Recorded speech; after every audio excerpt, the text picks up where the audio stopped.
Media, keeping you company this Ramadan. Well, the time has just gone 4 minutes past 5 p.m. as we continue with the Iftar drive. We've got just under an hour to go for the time of Iftar in Johannesburg, and that will signal the end of day 25 of this glorious month of Ramadan. We are into the final week of this month of Ramadan, and we trust and hope that you are still enjoying the mercies and the blessings of this beautiful month, the spirituality of this month of Ramadan, inshallah. But we're continuing with the show this afternoon and taking a look at the South African Police Service. Now we know about Thabo Bester, we know about Magudamana, we know about the saga, and how much of a hype this has been since his escape and his recapture, and everybody has been focused on this case from the president right down. And the key issue here is looking at the police presence, the huge police presence, the officers that were deployed to the courts to oversee this case and the saga. Now, all of this comes at a cost. It comes at a cost to you and I, the taxpayers of this country. And this is the point that Narendh Ganesh is actually making, that why these huge numbers that have been deployed while you and I and everybody else on a day-to-day basis are victims of crimes. We know some of the hottest crime spots around the country, around the cities that we live in. And this is the reason why we are talking this afternoon with Narendh Ganesh. Narendh, good afternoon to you, and welcome to the show. Good afternoon, sir. Thanks for having me. Yes, Narendra, you from time to time you monitor these things, you write about these things, you raise the points, you raise the issues. These are valid points, and I know there are many who agree with what you write from time to time, and I see it being shared a fair amount of times on social media and the like. And once again, the spotlight, Narendra, is on the police force, particularly looking at this entire Thabo Bester saga that has been playing out. If I can just digress for a moment, during the so-called national shutdown, the government deployed about 3,000 defense force members, and it cost the taxpayer a staggering 166 million rand. So, if we can look at that in context and now compare it to this saga, we are protecting criminals at our expense. It's bewildering, it's staggering. I can't seem to understand the mentality of the South African government or the South African police services to deploy so many officers to protect these people. I'm more than certain we have capable. If you have 10 or 12 security officers around or police officers around a person, that would be sufficient. But to deploy the number of police officers the way we have seen it, on live footage and television and stuff, makes me wonder what kind of a state we have become. I mean, to have lost a lot of confidence in our security cluster in terms of the justice and correctional services and the South African police services. We are now faced with paying for their mischief and for their misdeeds, their corruption and their crimes. Well, like with everything, Narendra, whether we're looking at, you mentioned the security cluster, the police, the defense force, and like everything in this country, we are paying for incompetence, for people that are not doing their job. And usually the buck stops right at the top. And this is exactly what you are saying as well. When you speak about the president and the incompetence, we're talking about the cabinet ministers, and all of them have actually failed the people of this country. Yeah, for sure. No matter how we want to make excuses or give reasons. The reality is the buck stops at the commander in chief, who is the president of the country. And I'm convinced, I wrote another letter where to him, asking him why hasn't he summoned all his security cluster, his ministers, his directors general, and lay down the law, because at some point the boss man has to take, I generally refer to it as testicular fortitude that he must have, which President Ramaphosa doesn't have. And it's not about being critical of him or creating some form of criticism. It's the reality that is facing you and I and the man in the street. And, when you said the word incompetent, it's exactly what we have got in our government at the moment, right from the top. And as it's well said, the fish rots from the top. In the last 2 decades, we've had presidents who we cannot rely on to actually or believe that they take their oath of office seriously. And President Ramaphosa is one of them. He might be a smiling, amicable face on television and when he meets people, but that's the sideshow. The reality is in governance. And this Thabo Best episode, it's sad that we had to be saddled with it because it shows the rot goes right to the top. We have more policemen protecting our politicians than the people. How sad is that? And at a major, major, major cost to the taxpayer. There has to come a time when enough is enough, and we have to stand up and say that. But more importantly, act that, because if this continues, we'll go down we'll be spiraling down to the abyss, right to the bottom. Exactly. And also the point that you make is we find in many instances the police services deployed in the wrong areas. We've seen it when the ANC's conference had taken place at Nasrec, and suddenly, where did all these policemen and women actually come from? We see it at other events as well, and suddenly we just see these police people all over the show. Yet, on a day-to-day basis, when they are needed, they are not to be seen nor heard anywhere, Narendh. Yeah, no, totally. And your anger and frustration, I think, is borne out by virtually every law-abiding citizen in the country. Because, but the sad part about the whole thing also is that we have more private security officers in South Africa than the actual police force. We've reached that stage where people have to take protection or methods to protect themselves in ways that is more costly than it ever was before. And we have a police minister. Oh my God, people say we must not pick on these guys. But unfortunately, we have got no cause, every cause to pick on Becky Taylor, because he himself does not know how to control his officers. He'll babble and ramble on and try and praise himself and his police officers. But at the end of the day, they do not have the ability to actually mobilize their charges so that South Africa is protected. It's no use appearing at family homes where there's mass murders or going to scenes where there are murders and stuff like that. And this Thabo Best story, I'm actually livid that we had to pay to protect a criminal who led the 5-star high life. The stories that are emanating as a result as the story goes on is scary. And how do we, as the common citizen, the law-abiding citizen, then take steps to protect ourselves when the resources that are needed, which we pay for, are deployed to keep the criminal and the corrupt in place and safe? Doesn't make sense.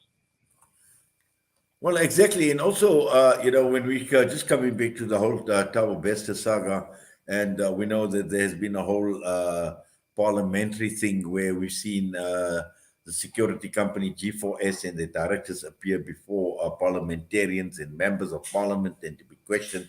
But again, all of this, and it does appear that this is a sickness in South Africa, where all of this takes place after the event. And when one just looks at the lax attitude, and I don't know, generally, Narendh, is, it's become a South African thing. It's just pure laziness. There is no foresight. There is no one that is proactive, that is able to foresee things. And all of this is reactive. And this is the reason why we are witnessing what we are seeing today. Yeah, absolutely. Many of the politicians have become smug in their positions. I mean, Becky Cele knew about this estate last year, and he kept it a secret for whatever reason. Now, you cannot save face if you are elected by the people. If the things are happening, the corruption and the criminality is happening, expose it. Have that guts to stand up and say, look, we erred. But you're right. I've watched the interviews with the G4S directors. Boy, oh boy, even these soap operas don't play out the way they do. These guys have been milking the taxpayer without providing adequate security. They've got their own people involved.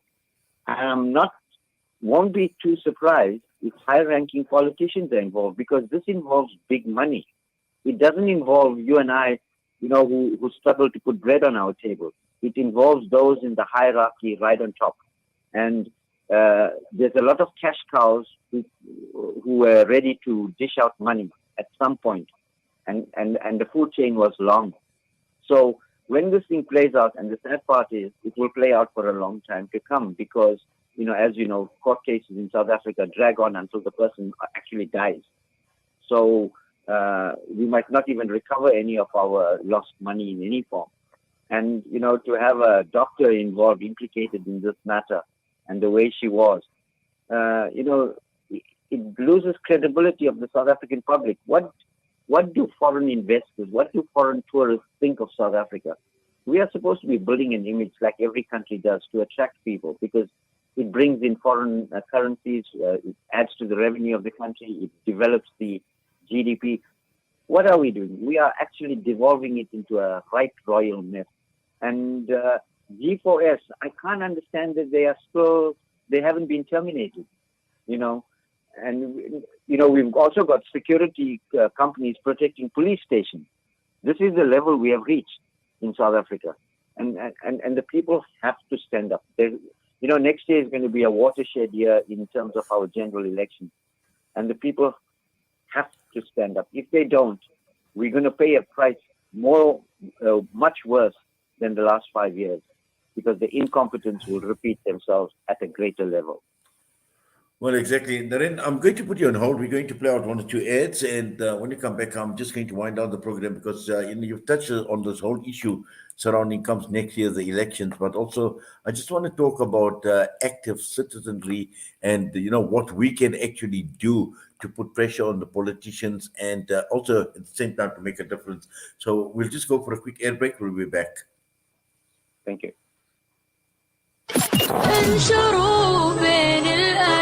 Salam Media, your spiritual companion this Ramadan. Shimmer, sparkle, captivate. Nothing less than a masterpiece.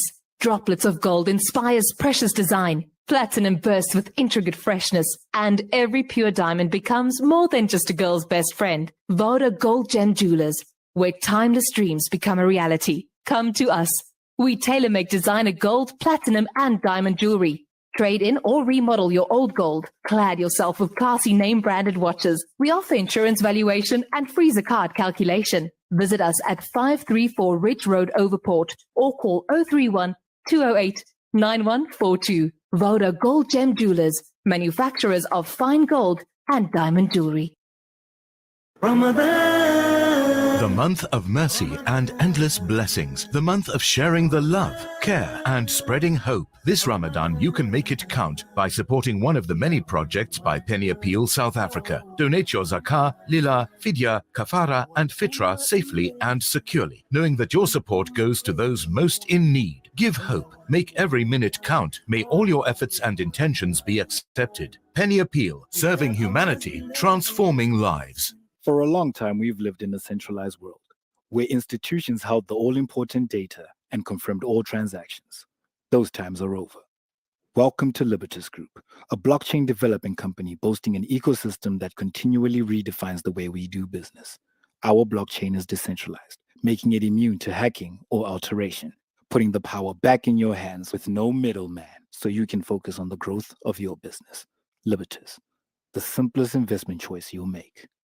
Southern Africa Dawa Network is a non-profit organization striving to uplift the disadvantaged and empowering through education and Dawa. Donate to the SADN centers, the MA Motala Islamic Center, as well as our Islamic centers in Amoti, Imtalumi, Botshabelo and Castile. Donate your zakat and lillah today. Contact Farooq Sheikh 076 321 0650, Yusuf Mohammadi 072 259 3457, or the SADN head office 031 304 8000. Our account, Standard Bank, account number 050-856-294 for your zakat, or 050-879-790 for your lillah. Dawah through education, education through Dawah, the Southern Africa Dawah Network. Connect and stay ahead with Salam Media. This is Salam Media, coming to you live from South Africa.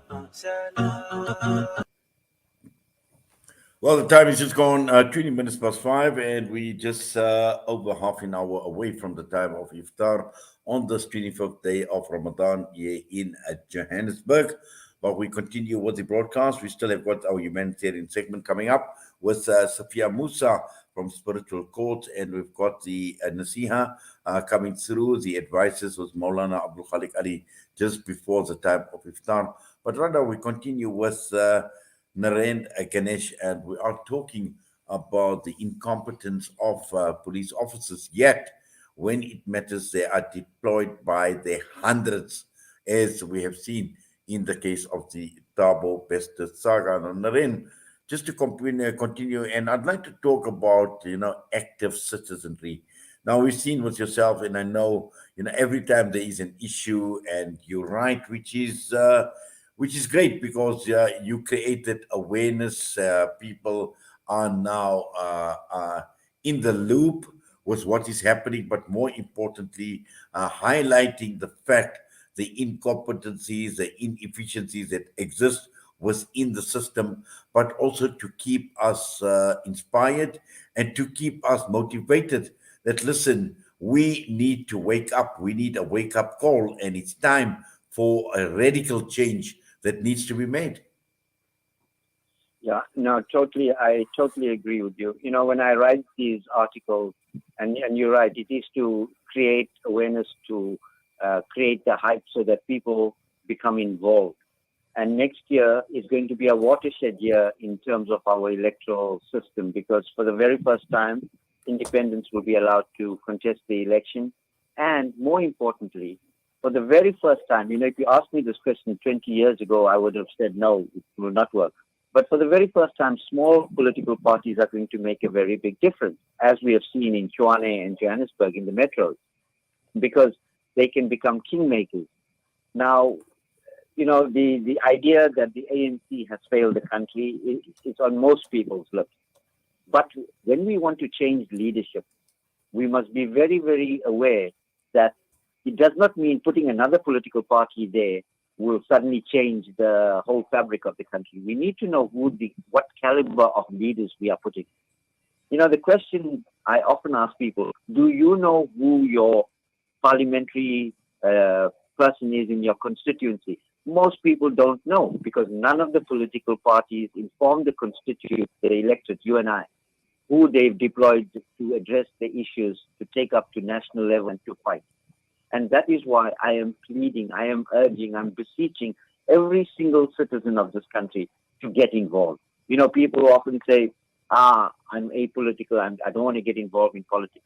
But believe me, every single aspect of our lives are affected by politics. Whether you pull petrol, whether you go to the grocery store, every aspect is affected.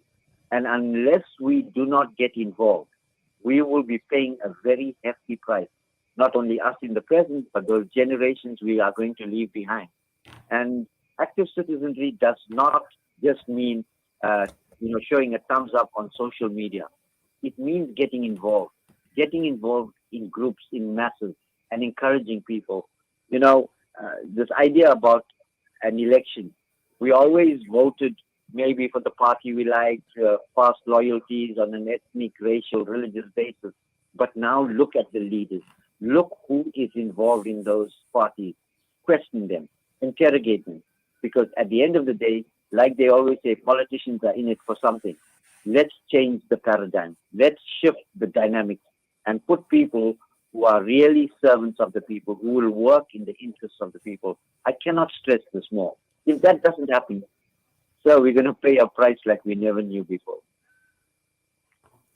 Well, definitely. And, when we pay the price, it may be too late. And it's again, it's not only about the present, it's about future generations. And their futures are also need to be secured, because at this point in time, when you speak to any young person about the future in this country, and they always paint a very, very bleak picture.